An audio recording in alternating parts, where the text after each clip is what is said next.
question. I want to try to get as many of you folks as we can. Go right ahead. Good evening. My name is Carla Paredes. I'm a new transfer student. I want to graduate in political science, major in political science.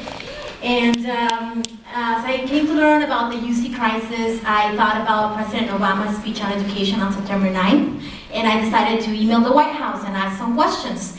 And I know that President Obama is not the Messiah, and he's not the ultimate savior, but since Professor Raj exhorted us all to talk to our representatives in Washington, D.C. and in Sacramento, I would like to ask the panel what would be the most effective way to get their attention.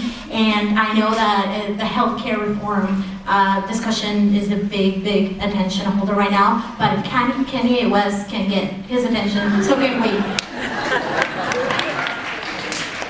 You just need a catchy beat. Sure. Let's have another question, and then we'll try to get through some people, and then we'll answer a few of them at a time. Go right ahead. My name is Ian Magruder. I'm an undergraduate involved in Cal Berkeley Democrats, and my question is a political one.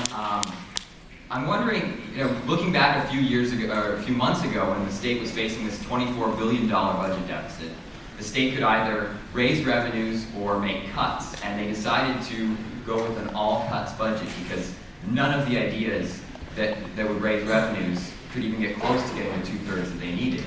And so, the panel has encouraged us to get involved in politics and gubernatorial elections, but all the Republican candidates are saying they will not increase any revenues whatsoever. In fact, they're proposing major tax cuts that would probably mean further degradation of public education.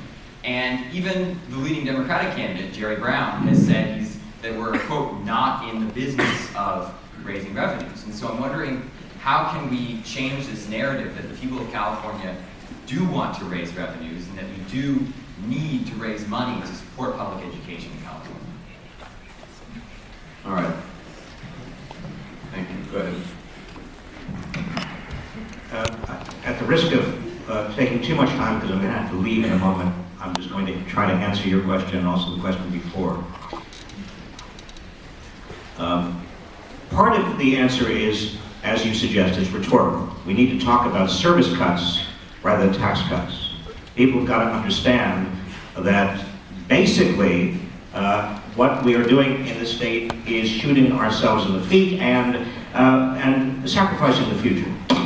There would be a much better future for the state if we made the kind of public investments, and that's another way of framing it, the public investments that have to be made for everybody's benefit, not just the benefit of people who graduate from here. But more basically, let me just say this.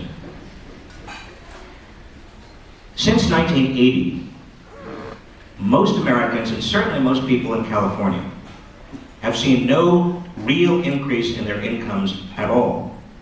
Now that's in sharp contrast to the 50s and 60s and 70s.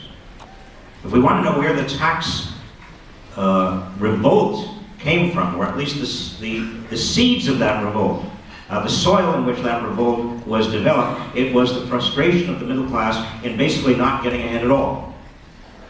This economy, and California's economy, is much larger than it was in 1980.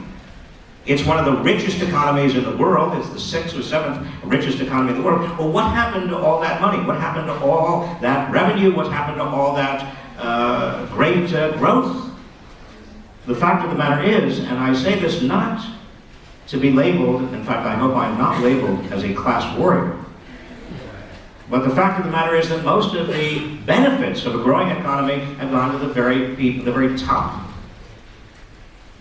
In 1980, the top 1% in this country took home 9% of total income. In 2007, the top 1% took home 23.5% of total income. And in California, the gap is even wider. And so that when we talk about revenues, what we really do have to realistically understand is that the revenues are not going to come from the middle class and the lower middle class, the working class, the poor, because they cannot generate those revenues. They are already basically holding on by their fingernails.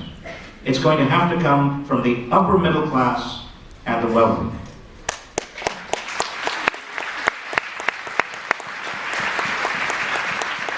else want to respond or pick up on that first question before we move on? You are. All right. How to best communicate to legislators. There is no better way to communicate to legislators than to organize and mobilize and energize their constituents. I suppose the second best way is to organize, mobilize, and energize their funders. But believe me, if you can get to their constituents, get to people who are not going to vote for them, you get their attention very, very fast. It's not meetings. Meetings with them or demonstrations in front of them or waving signs in their face, believe me, are not going to have nearly the impact of getting constituents to complain to them. I just want to add one quick thing, which is that, and this is not meant to point a finger, it's just a point of fact, that the woman who represents Berkeley in the state legislature, Nancy Skinner, has a website on which there is nothing about what's going on here. It would be a very simple thing to engage, and I think this is not in any way about whether she's a good politician or a bad politician, but the issues that are coming up in this room should be present on the website of the legislator who represents our district in the state. That's something you can do, okay? Let's take 2 questions in a row and we'll press on. Go right ahead.